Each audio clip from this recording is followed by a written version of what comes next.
جناب فاطمہ الزہرا رضی اللہ تعالیٰ عنہا کے مکان پر کالی کملی والے تشریف لائے، دروازے پہ کھڑے ہو کر فرمایا لختے جگر میں اندر آیا چاہتا ہوں۔ اندر سے آواز آئی ابا آپ اندر تشریف لانے سے پہلے اپنی چادر اندر پھینک دیں۔ سمجھ گئے تنگی ہے، چادر پھینک دی، تشریف لائے، پوچھا کیا بات، عرض کی ابا اتنا کپڑا بھی نہیں ہے جو اپنا بدن چھپا سکوں۔ مدنی کریم صلی اللہ تعالی علیہ وسلم تشریف لائے، سید فاطمہ الزہرا نماز پڑھتی پڑھتی گر پڑی مصلی پہ، پوچھا لختے جگر کیا ہوا، نور نظر کیا ہوا، یہ بات کیا بنی؟ رونے لگی ابا آج تیری بیٹی کا 5 دل کا فاقہ ہے، 5 دن ہو گئے روٹی نہیں کھائی، کوئی شے دستیاب نہیں، ایک کھجور کا دانہ بھی نہیں، اس لیے کمزوری آ گئی، اس لیے گر گئی ہوں۔ سرکار نے فرمایا لختے جگر مصلا اٹھا۔ فاطمہ الزہرا نے مصلا اٹھایا، دیکھا نیچے سونے کا ڈھیر لگا ہوا ہے۔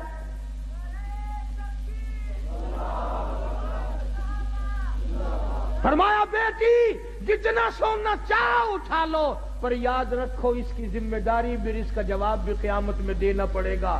خدا کی قسم پیغمبر کی لختے جگر نے سونے پہ تھوک کر مصلا ڈال دیا۔ میں اس سونے کا کیا کروں گی؟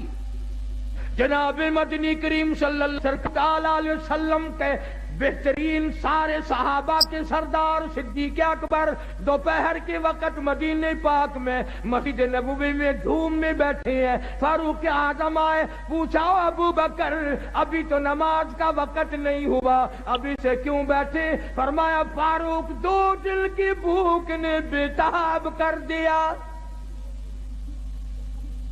فاروق اعظم فرمانے لگے اپنا بھی یہی حال ہے، 3 دن کی بھوک نے تنگ کر دیا، میں بھی گھر سے نکل آیا۔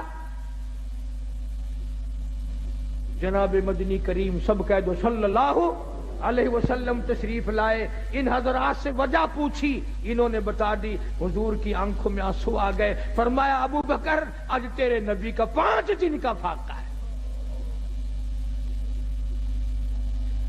ابو ایوب انصاری رضی اللہ تعالیٰ عنہ کے مکان پر تینوں حضرات تشریف لے گئے، پتہ چلا کہ ابو ایوب انصاری مکان پہ نہیں ہے۔ گھر والی نے کہا گھر والا نہیں ہے تو گھر والی تو ہے، تشریف رکھیں آپ۔ کھانا پکایا، سامنے رکھا، آپ نے ایک روٹی پہ سالن رکھتے ہوئے فرمایا 5 دن کا تو میرا فاقہ ہے، میری فاطمہ کا نہ جانے کتنے دنوں کا فاقہ ہے، پہلے یہ روٹی اسے پہنچا کے آؤ۔ اور بڑی عظیم بات ہے، شاہ عبدالعزیز دہلوی محدث دہلوی سب کہہ دو رحمت اللہ علیہ اپنی تفسیر میں لکھتے ہیں میدان قیامت برپا ہوگا، پلسرات لگی ہوگی، انبیاء گزر رہے ہوں گے، رسول گزریں گے، پیغمبر گزریں گے، کتب گزریں گے، ابدال گزریں گے، غوث گزریں گے، اولیاء کرام گزریں گے، صحابہ کرام گزریں گے، ساری دنیا گزر رہی ہوگی، آئے گی کالی کملی والے کی لختے جگر کی باری، فرشتہ اعلان کرے گا یا معاشر الانبیاء والاولیاء یغضوا من ابصارکم۔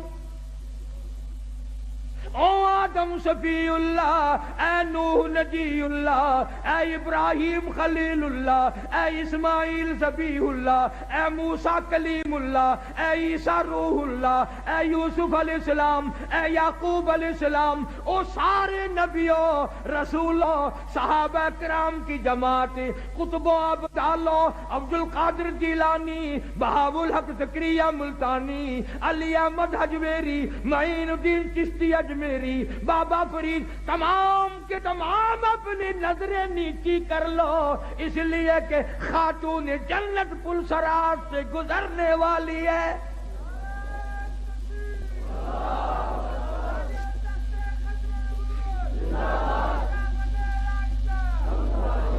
کتنا بڑا مقام ہے خاتون جنت کا رضی اللہ تعالیٰ عنہ۔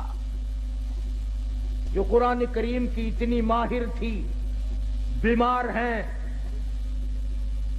سیدنا علی مرتضی سب کا جو رضی اللہ تعالیٰ عنہ کو بلایا، فرمایا علی میرا انار کھانے کو دل چاہتا ہے، گھر میں پیسہ نہیں، سوچا لاؤں گا۔ باہر سے کوئی آیا اور اس نے حضرت علی نے ایک انار لا کے دے دیا سیدہ فاطمہ الزہرا کو، ابھی کھایا نہیں، دروازے پہ کسی فقیر نے آ کے دستک دے دی، وہ انار اس فقیر کو دے دیا۔ ابھی وہ دور نہیں گیا تھا کہ کوئی 10 انار دینے والا بھی آ گیا۔ علی مرتضیٰ نے ایک انار دیا کہ یہ اور اللہ نے انار بھیج دیا، اب تو کھا لے۔ تو حضرت فاطمہ کہنے لگی ایک کیوں 10 لوں گی، وہ پورے کرو۔ انہوں نے کہا تجھے کیسے پتا چلا کہ 10 آئے ہیں؟ فرمایا قرآن میں نہیں آتا من جاء بالحسنۃ فلہ عشر امثالہا، جو خدا کے نام پر دے گا اس کو 10 دنیا میں ملے گا، 70 آخرت میں ملے گا، میرے 10 پورے کرو۔